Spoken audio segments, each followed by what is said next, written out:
I'll try to set up the camera and talk because I know this is a very serious situation, but it's really hard, guys, with babies. So bear with us. Okay, so guys, this time around, I'm gonna be the one to tell you guys what happened because I was more of the one to do everything this time around. Taj just went ahead and just put the syringe in me, and I do have a clip of that, so I'm just gonna put that in for Taj part. But the first thing we did, so we was trying from December. Can you fix your leg? Cause it's like your leg broke. It's like I just see your foot in the back. It's just We was trying from December, and it didn't work in December, didn't work in January, didn't work in February. February is when I found out everything that I did wrong and everything that I should change. So in December, our donor, we did it from the car like we did the first time, and it didn't work. And it was super cold outside, okay? Because it was December in Colorado. So it was super cold, which means that chances are the sperm, and like most of them end up dying before it got to me. So that's number one. And then number two, it took a while before the sperm actually got to me. So if you watch our first video, our donor was literally parked on the side of our van. This time our donor was parked a little further away. So I feel like that's the reason why it didn't work. So that's the first reason. The second one was January, still a little cold. We did the same thing January. It was still a little cold. This time our donor had it in a syringe, which made it like up, which made the percentage higher. Yeah, it's higher. But once again, our donor was parked a little further away, and it's Colorado, January. It's pretty cold. So those were the two. Also, I had a baby before, which means that my period, my ovulation day, I'm assuming was further than I thought it was. Meaning when I thought I was ovulating, it was not time. I think I did it a day or two before, and between the sperm not, having the full, because I think most of them died. I think that was the reason the second time it didn't work. So come February, I was like, okay, we're going to go closer. Everything is going to work out. We're going to make sure we're close as hell. We're going to use the pre-seed because we were on and off about the pre-seed. And that's another thing too. The pre-seed, I'm going to say the first time I used it, it worked. And I always recommended it. The second time we used it on and off. But I feel like it's one of those things where I feel like the second time I can't really say it. But I am going to recommend you do use the pre-seed regardless because it promotes the sperm to live longer inside of you. So I had a question. In all reality, like, what was the biggest difference between this try and what we did with Mello? Okay, so now let me get to the third one first. Because when I get to the fourth, when it actually worked, I'm gonna compare them. So so the third time, we were a little frustrated, and I really took my time when I was checking my LH. Okay, so these are some of my LH test strips. And these are the pre-mom ones. They're also the easy at-home ones. You can find them. You can find them online on Amazon. They're super cheap, and they give you like this big old box of them. Okay, it's a little box, not a big old box, but it's full of them. And then you just download the app, which I end up doing because that's another thing. I was using the digital ovulation, and for some reason, the digital ovulation, the first two tries. I was ovulating exactly when I ovulated with Mello, but my body, I think, was I think it was confusing because I ended up ovulating like 2-3 days after that positive from the digital. So this time around, I think my body and the digital was a little confusing, and I honestly think it's because I was using the same digital stick from last year. So it's tracking my old stuff. That's what I'm thinking, because they say that if you're going to use it, make sure you start using it ahead of time so it can start tracking it and give you a better accurate result. So that's why I stopped using them, and then I downloaded the Pre-Mom app, which looks like this.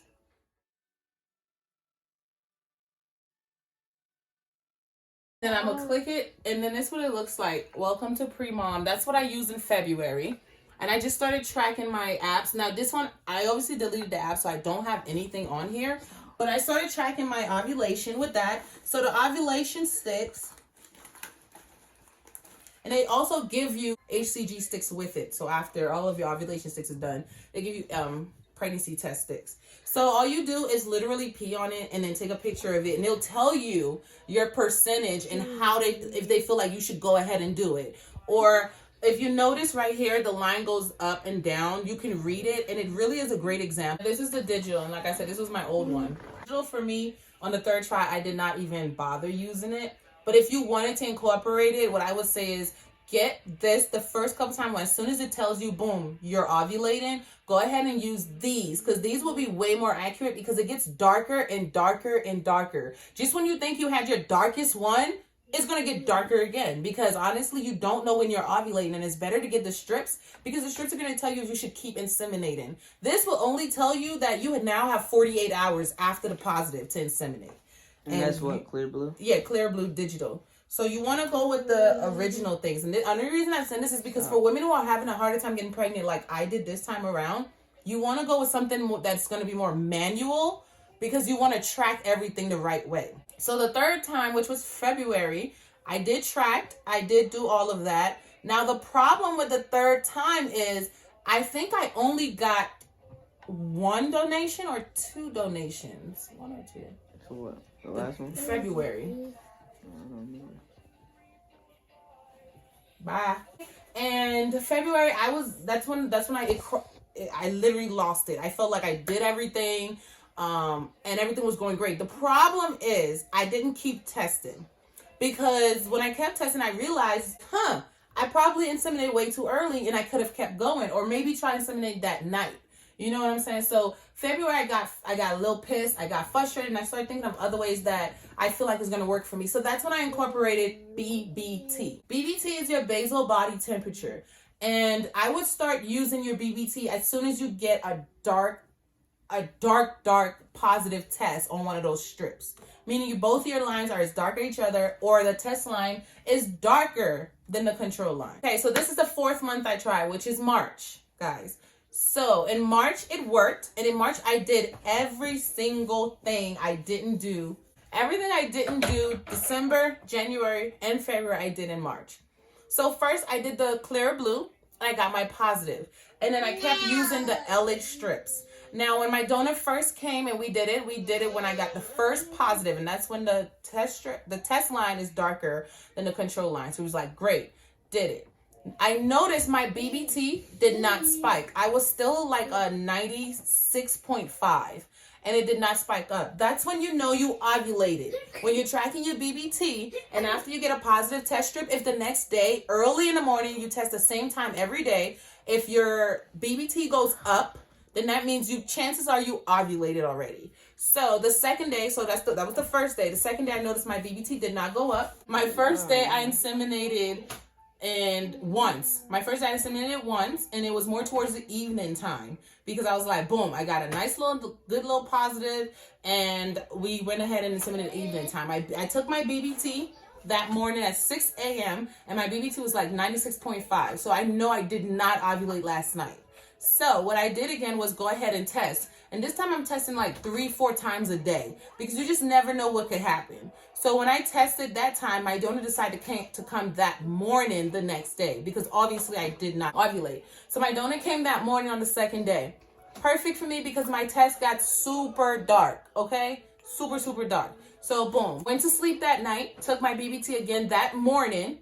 My BBT was still like 96 point something. Pretty much not where I feel like I want it to be, because in February I started BBTing super late, and I noticed that my BBT, it would go to like 98 after I ovulate. So I'm like, okay, I'm still not ovulating yet. So go ahead to the 3rd day, right? The 3rd day. So on the 3rd day, we inseminated twice, I think the 3rd day. What was the 4th day? The 3rd day, we inseminated twice on the 3rd day. And that's because we thought, okay, this is the last day.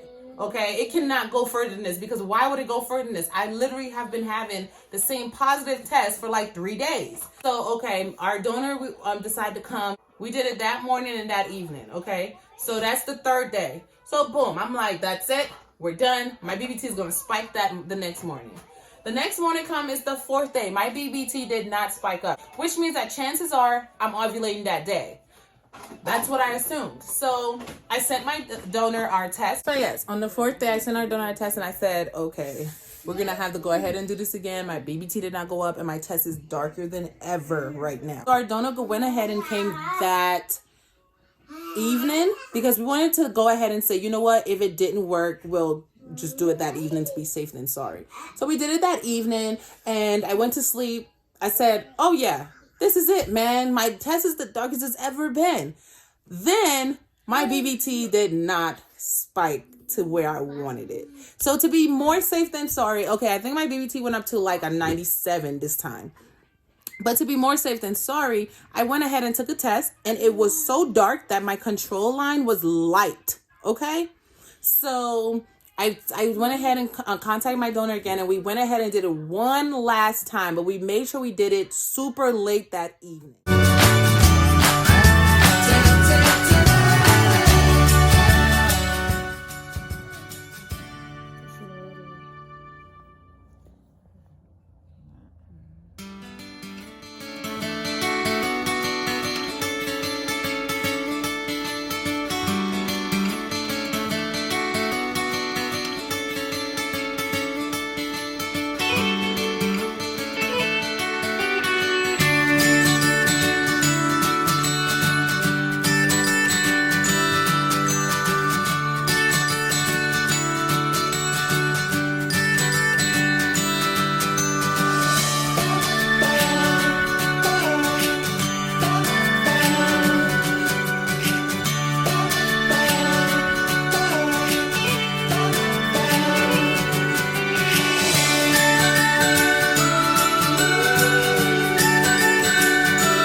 So we inseminated for 5 days straight, okay? That means I was having positives for a whole week, pretty much, because I had a positive 2 days before I started inseminating. So on the last day, we decided to do the evening, and we said it's going to be the last one because there's no way I'm going this far, just not ovulating. What is going on? This is why I figured the first couple times it did not work, because I think my ovulation changed. So everything changed about my body. So we went ahead and did it that evening, and we said, this is it. We're done. Woke up that morning, my BBT was like a 98.8, okay? And I was so happy. I was like, yes, I ovulated. Things worked out. Now I have to just wait, okay? And with your BBT can also tell you if you're pregnant, because if your BBT stays spiked after when your period's supposed to come, then that means you might be pregnant. Now, I'm not going to say to fully believe it, but you just might be pregnant, because with BBT, I found out 6 days after I inseminated, I was pregnant because my BBT stayed up. It had one dip, but it wasn't close to my period. So I figured that's my implantation dip, which was day 5. Now, a lot of people say, oh, you cannot know if you're pregnant early, blah, blah, blah. But I knew I was pregnant, maybe because I had a kid before too. But definitely listen to your body, guys. That's honestly the best thing to do. I recommend the Pre-Mom app. The Pre-Mom test strips, they're also called Easy at Home test strips. They come with pregnancy tests and LH tests. Make sure you get those and listen to your body. If you feel like, listen to your body. If you feel like you're not ovulating, if you feel like it didn't happen, go ahead and inseminate again, okay? Do it again. Listen to your body. And this is why I decided to do this video from my perspective, because this time around was a little more stressful, harder, and I had to put way more time and effort into this. And this is why the whole pregnancy, I didn't record that much because I took it a little bit more personal. Not saying I didn't take my first pregnancy personal, but I did start off recording, so I figured I'd let you guys enjoy it with me. But this time around, because you guys didn't technically start it with me, I took this to where it's my own pregnancy, and I took it in because I had a lot of things going on in this pregnancy. Let your body do the job for you. Never let your mind do the job, because you're not focusing on, your body's not focusing on getting pregnant, because your brain is obviously the head, you know what I'm saying? So whatever you make your brain feel is what your body is going to react like. So I just felt like just stay calm and let your body does what your body is meant to do. And I really hope this helped mostly moms and moms-to-be who have been trying for a long time and don't know what to do next. I really recommend doing the BBT. I think that's honestly the only real way you will know if you ovulate, because your temperature is supposed to spike up after you ovulate. And when your period is coming back on, it's supposed to get down and stay down. And don't use your BBT to confirm pregnancy, guys. Do not use your BBT to confirm pregnancy. Use a pregnancy test. Because after I got my BBT, I used one of the pre-mom test strips, and it was so faint that honestly, I didn't tell nobody, because those are scary times, because you just never know what could happen between that time and when you actually got that positive test, because you know anything could happen in that time. But I just wanted to let you guys know that I did find out at 6 DPO. I did use my BBT. It stayed spiked up, and honestly, to be fair, I'm gonna be honest, I used my BBT until about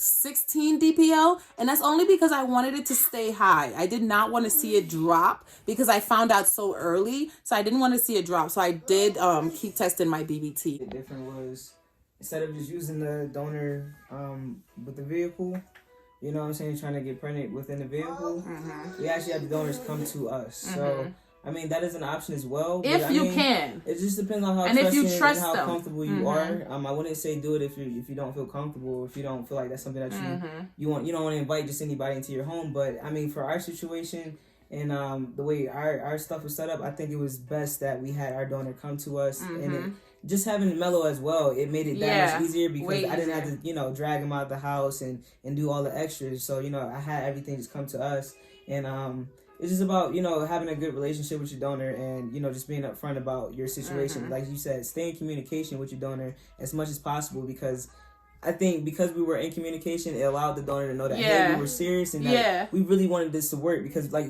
she said before, it was previous times when it wasn't working. And so it's like, you know, when your donor's going to understand your donor wants to work with you, so it's like, you keep him up to date. You say, hey, my temperature is up, my temperature is down. You know what I'm saying? If he can make it work, let him come and give him that donation, because we had multiple donations this time around. Like, as we know, as you guys know, with Mello, it was a one-shot deal. One-shot deal. You know, so it was something completely different for us this time, having to deal with it over a course of four months, you know what I'm saying, before we actually got it positive. I forgot. Syringes. Honestly, almost any syringe will work, guys. Almost any syringe that could fit inside of you will work, as long as it doesn't go too far up in you. And we use both. We use the small one, and we use the more thicker one. That's not a 1 ml. I think it's a 5 ml. That one. But it was nice though, because we were able to get way more sample than the 1 ml. So if you do want to work with that instead, which I kind of recommend, sending you guys all kinds of baby dust to you and your family. And I really hope this video helped. And that's it. Thank you guys so much for watching. Sending you guys lots of baby dust, and peace.